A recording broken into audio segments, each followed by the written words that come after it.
Hey guys, what's up? It's Carl here, back with another one, and time for my Pixel 5 review. So I've had this phone for about a week now, and there are a lot of good things that I can say with the direction that Google is going for their flagship. And when you talk about flagship, you typically now think over that $1,000 price point. But Google has decided to focus their flagship on a mid-tier device. This phone costs $699 if you're in the US, and you technically can't go any higher. And especially this year, even going into next, people will really consider value as maybe one of their most important options when making their next upgrade or buying their next device. And obviously, to keep that price point nice and low, Google needs to make a couple cutbacks to their flagship. We'll start with that first, and we'll begin with the design. So it isn't exactly a large device. And compared to those flagships again, this does seem like a fairly small device, especially in a space dominated by phones that are over 6.5 inches for their display. The build and the materials though, thankfully isn't somewhere where they cut back. So the entire device is made out of one piece of recycled aluminum. Even though it does feel a bit like plastic because it does have a coating over top, when I pull out, say, my Pixel 4a 5G, there's definitely a noticeable difference when you feel them. And historically, having an aluminum phone usually means that you can't charge it wirelessly, but there must be some sort of cutout on the back because you can still get that plus reverse wireless charging for other devices as well. So that's kind of cool. I can't feel a difference when I'm running my hand across the entire back, so I think Google's done a really good job in hiding that. The color, which I know people always talk about, it's available in two options, just black or this sort of sage. It's kind of like an off-green pastel. It's definitely a bit different. And it's actually very similar to Google's Nest Audio, which I'm a fan of, so these kind of match perfectly in case you were wondering and wanted to have matching devices. The display is the next area where we see cutbacks, but I think they're in the right way. So 6 inches, like I mentioned, it's a 90 Hz refresh rate. It is adaptive, so it does adjust accordingly between 90 and 60, depending what you're doing on the device. That's still better than a phone that was just announced / released the other day, which still is stuck at 60 Hz. I know it's not as bright, the pixel density isn't as good, but I do think having a 90 Hz display is important. It makes the entire experience with the phone seem snappier, seem quicker. I typically choose that over pixel density anyways, and compared to that other phone, at least this one still comes with a charging brick in the box.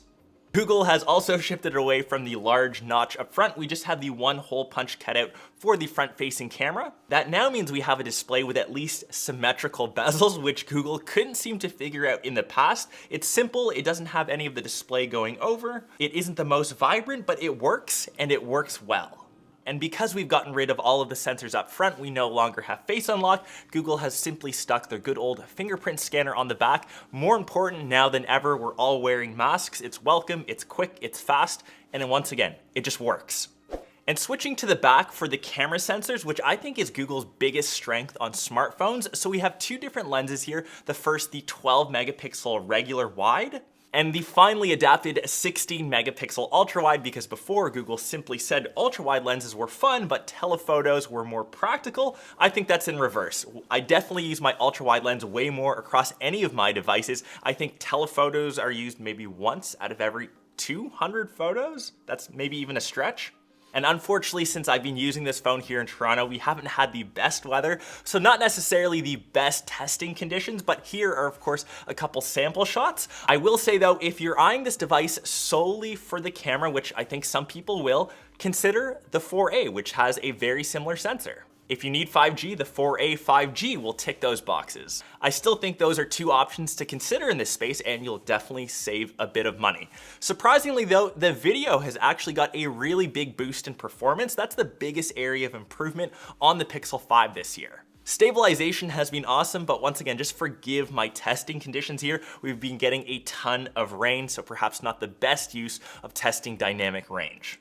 And the last area where the Pixel 5 has made cutbacks is on the silicon on the inside. So it isn't using the latest 865 Snapdragon series. It's just running the 765G coupled with 8 gigs of RAM, but when you pair that with stock Android, so running Android 11 out of the box, it is still a very quick, snappy, fluid experience. There's barely any difference when I use this to, say, my Note 20 Ultra.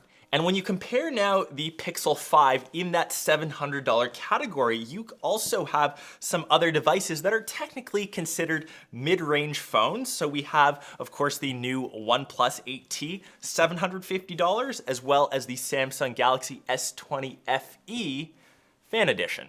So your choices now, I think, are a bit harder in that price range. So the OnePlus 8T, great device, it's got a better display, it's got better chipsets, but the camera experience isn't as good, and I don't really like what they're doing with Oxygen OS. It actually kind of mimics One UI, which of course is found on the S20 FE. Once again, this lacks on the camera. It's probably the worst amongst the three. It's got a plastic build. And if I were to pick between the three, I would lean over to the Pixel 5. I'm just drawn over to stock Android. And like I said, if you really want that good camera experience, you still have two other options that are cheaper if you need 5G, 4A 5G, and if you don't, simply the 4A. Anyways, I hope you guys enjoyed my review of the Pixel 5. I definitely think Google is hitting that sweet spot and kind of understands where their smartphones need to go. Just being a techie though, I'd still love to see a Pixel 5 XL or Pixel 5 Premium Pro. Google is obviously capable, being the huge company they are, in producing that kind of device. Obviously, they probably realize they're selling more phones in a cheaper price category, but that's what we have with the Pixel 5. Hopefully you guys enjoyed this. Any other questions, leave them down below, and I will catch the rest of you in the rest of my Techtober tech coverage. Peace.